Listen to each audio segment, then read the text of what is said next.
अगस्त का दिन है। कुछ साल से इसको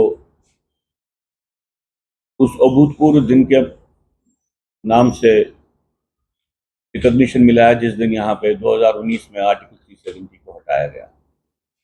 हम भी समझते हैं कि ये आर्टिकल 370 का हटना एक अभूतपूर्व घटना थी और इसका हमने स्वागत किया था। आज के दिन हम इस बात का फिर से आंकलन करते हैं कि क्या उसके बाद जो राष्ट्रभक्त समाज को अपेक्षाएं थी क्या वो पूरी हो गई। सर्वप्रथम जो इसमें बात आती है वो है कि सिक्योरिटी सिचुएशन को लेकर हाल ही में आपने देखा 2 हिंदू लेबरर्स की निर्मम हत्या कश्मीर घाटी में हो गई।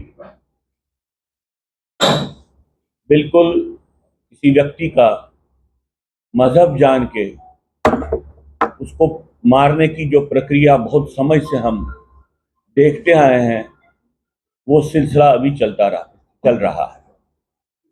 पहलगाम मैसेकर के बाद ये 2 किलिंग्स हैं, ये हमको बहुत सी ऐसी किलिंग्स की याद दिलाती है जिसके कारण से कश्मीर घाटी में एक जाति का संहार करने का सिलसिला ये चल रहा है, ये बंद नहीं हुआ है।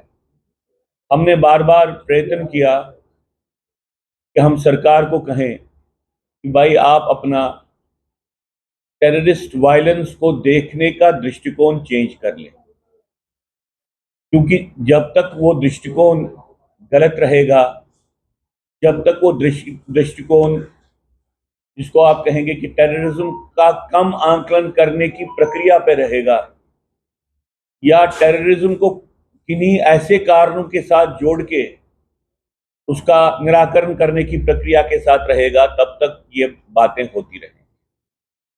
हम समझते हैं कि टेररिज्म के माध्यम से जो हिंसा हो रही है उस हिंसा के पीछे जो मैसेज है वो मैसेज सरकार नहीं ले रही है, उस मैसेज को समझने का काम सरकार नहीं कर रही है और उसके कारण जो समाज के जो रिस्पॉन्सेस हैं, उसके कारण जो सरकार का जो रिस्पॉन्स है वो वैसे नहीं रह रहे हैं जिसके कारण टेररिज्म का निराकरण हो। हम समझते हैं कि जो ये टेररिज्म आ रहा है इसका एक वैचारिक दृष्टिकोण है और वैचारिक दृष्टिकोण एक पूरी जाति के खिलाफ खड़ा है। ये जाति विध्वंस की प्रक्रिया, जीनोसाइड की प्रक्रिया इसका एक ऑब्जेक्टिव है। भारत सरकार इस बात को नहीं मानती और दूसरी बात, भारत सरकार आतंकवाद की जो गतिविधि है उसका जो कैलिब्रेशन है उस कैलिब्रेशन को अपनी विक्ट्री मानती है। वो समझती है कि कभी थोड़ा बहुत कोई घटना कम होता है आतंकवाद का तो वो समझते हैं कि हमने आतंकवाद के खिलाफ लड़ाई जीती है। हमने बार बार भारत सरकार को कहा कि यहाँ पे जो आतंकवादी घटनाएं हैं ये हिंदुओं के खिलाफ सिलेक्टिव किलिंग के रूप में और ग्रुप किलिंग के रूप में सामने आ रही है और साथ में जो सिक्योरिटी फोर्सेस के खिलाफ जो जहां पे भी एनकाउंटर होते हैं ये महीनों तक एनकाउंटर चल रहे हैं, हफ्तों तक एनकाउंटर चल रहे हैं।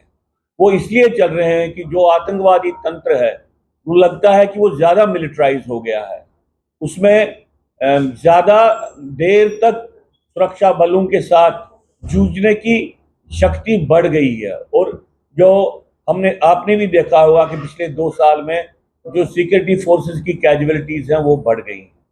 इसलिए आतंकवाद का मिलिटराइजेशन बढ़ गया है और आतंकवाद की आइडियोलॉजिकल कमिटमेंट बढ़ गई है हिंदुओं के खिलाफ हिंसा करने की। इस बात को हम समझते थे कि आर्टिकल 370 के हटने के बाद भारत सरकार आतंकवाद के इस स्वरूप को सामने रख के अपनी योजनाएं बनाएंगी, लेकिन हमको लग रहा है कि भारत सरकार की जो नीतियां रही हैं या तो नॉर्मलसी की उद्घोषणा करने में लगी हैं या तो वो जिसको हम कहते हैं टेररिज्म को सेकुलराइज या टेररिज्म को ट्रिविलाइज करने की प्रोसेस है, कम आंकलन करने की प्रोसेस है या ये बताना कि टेररिज्म का कोई वैचारिक दृष्टिकोण ही नहीं है, ये किसी समाज के खिलाफ नहीं है।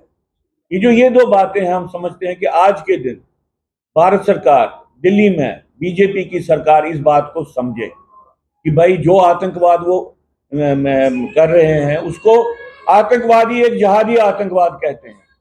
वो जिहादी ऑब्जेक्टिव्स को लेके ये आतंकवाद चल रहा है। वो समझते हैं कि उसकी मान्यता उनको उनके धर्म की अंडरस्टैंडिंग से निकलती है। इस बात को समझे और ये समझे कि यहाँ पे आतंकवादी तंत्र अंदर से काम कर रहा है, ये वायलेंस को कैलिब्रेट भी कर रहा है और वायलेंस को एक बड़े मिलिट्राइज तरीके से कर भी रहा है। इसलिए हम भारत सरकार से आज फिर ये अपील करते हैं कि वो अपनी सोच को बदल दें।